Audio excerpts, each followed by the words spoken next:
Naannoo Tigraayitti boombii fi rasaasi meeshaalee waraanaa garaagaraa osoo hin dhukahin hafe lubbuu namoota hedduu galaafataa jiraachuun yaaddoo uumee jira.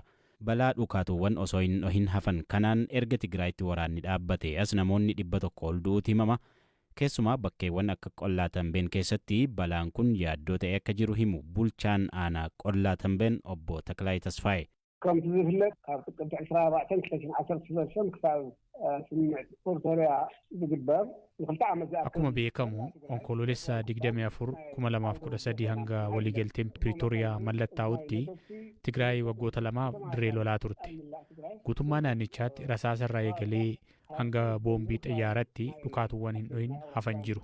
Ji'a bitootessaa darbee barumsi osoo hin eegalin dura manneen barnootaa bakkeewwan bulchiinsi yeroo to'atee jirutti argaman akka qulqullaa'an godhameera. Kanaan ala maasaa qonnaa bakkeewwan uummanni itti wal ga'u yookaan bakkeewwan waraanni itti gaggeeffame garaagaraatti ammas dhukaatuwwan balaaf nama saaxilan osoo hin dhukahin hafan jiru. Kana furuuf tattaafataa jirra. Garuu immoo hojii guddaa gaafata. Deeggarsa hawaasaa idil addunyaatu kan gaafatudha. Naannoo Tigraayitti waraanni waggaa 2 gaggeeffamee lubbuu namoota hedduu galaafate dhaabbatus dhootuwwan yeroo waraanaa dirree waraanaa keessatti faca'anii fi awwaalaman ammas lubbuu namootaa fi horii galaafataa jira. Keessumaa ijoolleen ittiin taphachuuf yeroo fuudhan dhohuun balaa fidaa akka jiru ka himan obbo Taklaay dhootuwwan garaagaraa naannicha keessaa qulqulleessuun hojii guddaa akka gaafatu dubbatu.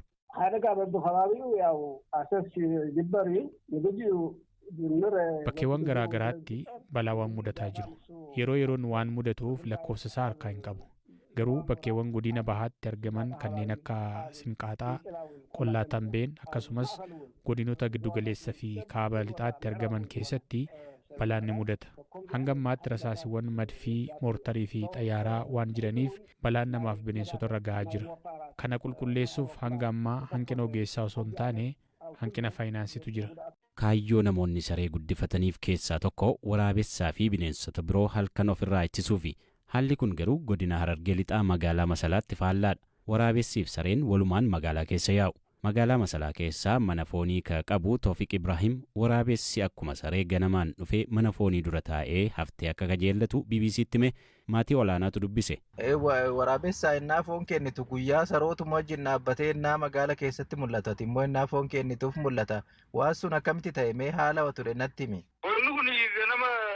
Ganama kana beekta subiidhaan kaana osummaan bakka qoongoo kan nuufiti wal barree ganama bakka achuma mana hoteela san dura ta'an eega karaa makiinaa walakkaadha. Achumatti anaa qoongoo sana kan nuuf footoo dhagaa sanan qubaan qabu gizee hunda bakka walaa dura ciciisee ta'an eeggata qoongoo. Hagam taa'e waan kun akkana jalqabe. Waliin turre jira barra footoo dhiyootana gadhiisan malee turre yeroo dheertudha. Amata 3-4 gaafas. Hin sodaattu.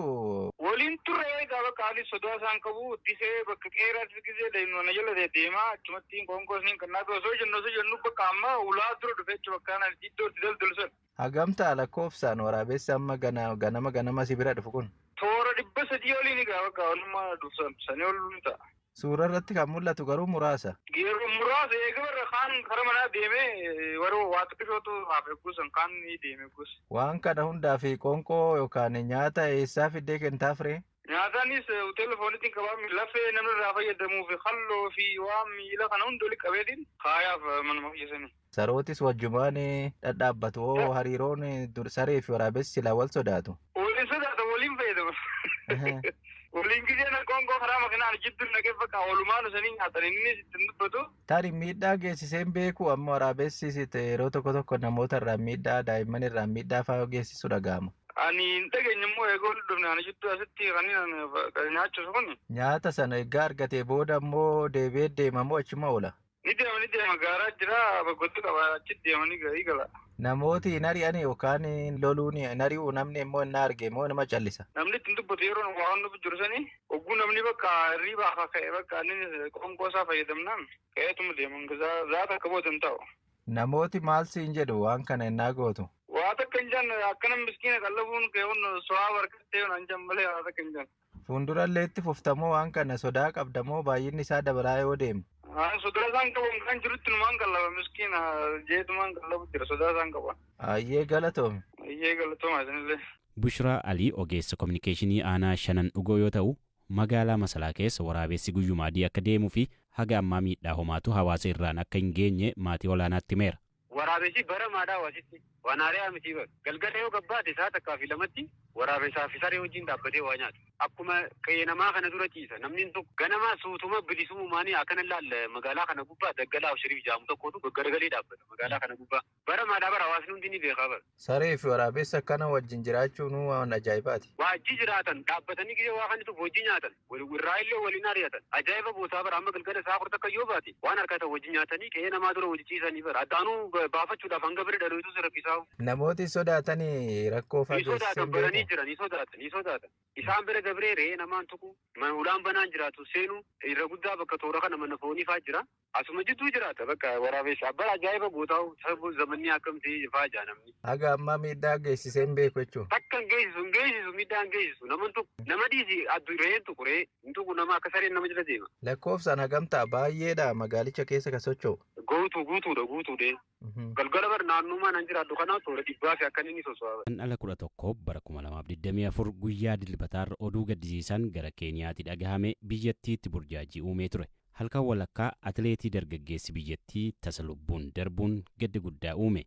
Dorgommii fiigicha maraatoonii addunyaa ka dhiirotaan rikardii ka harkaa qabu atileetiin umurii waggaa 24 Kelvin Kiptum balaa konkolaataan lubbuun isaa darbe oduun jedhu miidiyaalee Keeniyaa dhuunfate. Balaa konkolaataa guyyaa sana kutaa lixa Keeniyaatti mudateen konkolaaticha keessa atileeticha waliin ka ture leenjisaan isaa lammii Rwaandaa Jaraves Hakazimaanas lubbuun isaa darbeera. Atileet Kiptum bara darbe fiigicha maraatooniin rikardii atileetii gameessa biyya isaa Eliud Kipchoogeen qabamee ture cabsuu danda'eera. Atileetiin tasa lubbuun isaa darbe kun onkoloolessa darbe keessa ture. Maraatoonii Chicaagoo irratti fageenya kiiloomeetira 42 sa'aatii 2 fi sekoondii 35 xumuruun rikardii atileetii biyya isaan qabamee ture kan cabse. Atileetonni lameen kunneen dorgommii Olompikii Paaris xumura bara kanaa irratti gaggeeffamu irratti biyya isaanii bakka bu'anii hirmaachuuf garee maraatoonii Keeniyaa keessatti maqaan isaanii tarreeffamee ture. Atileet Kiptum lubbuun darbuu hordofee garuu miidiyaa hawaasummaa Keeniyaa kan dhuunfate Eliud Kipchoogeef oduu gaddisiisaadha. Ajjeechaa atileetii dargaggeessa kanaa atileetii gameessa Eliud Kipchoogeetti maxxansuun guddoo hafarfame. Ajjeechaa atileetii abdii Keeniyaa ta'e kanaaf kan itti gaafatamu Eliud Kipchoogeedha jechuun ka miidiyaa hawaasummaa irratti oduu facaasan hedduudha. Dorgommii Olompikii irratti yeroo 2 warqii ka mo'ate atileetiin umurii waggaa 39 Kipchoogeen ajjeechaa atileet Kelvin Kiptum waliin maqaa isaa kaasuun daba ta'uu ibse. Dhimma kana ilaalchisuun BBCtti ka dubbate Kipchoogeen duulli miidiyaa hawaasummaa irratti maqaa isaa eeruun geggeeffamaa jiru daran isa hubuu himeera. February was my worst day in my life. That I woke up, finished training, and I mourned. But the rest of the time, then I was shocked. Guraandhalli 11 jireenya koo keessatti guyyaa badaadhaa jedhee kan ibsuu danda'udha. Irribaa ka'ee ergan shaakala hojjedhee booda oduun dhaga'een baay'een gadde. Battala sanarraa eegalee rifaatu hamaa keessan ture.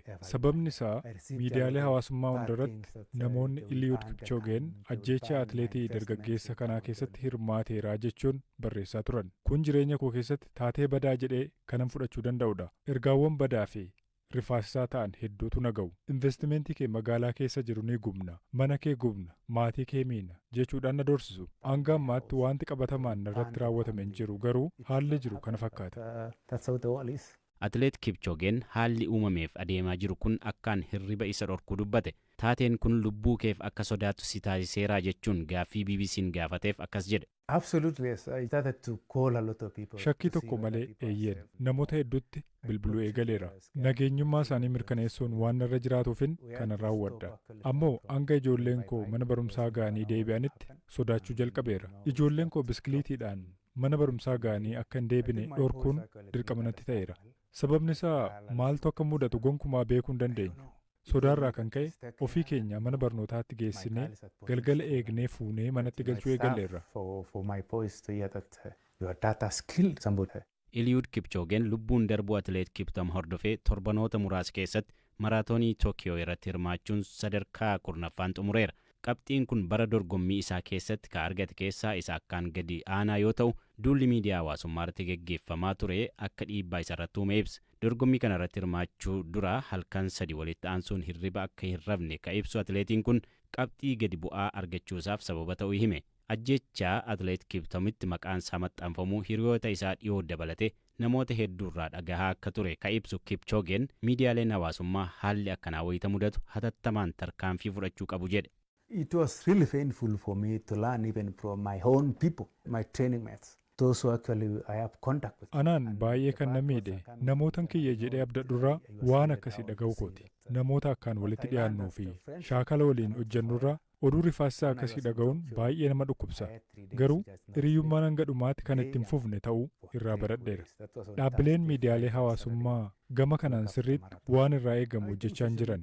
Kanneen maqaa si balleessuudhaan waan badaa maxxansan irratti tarkaanfiin akka fudhatamu yoo gabaastu kana raawwachuudhaaf yeroo dheeraa itti fudhata.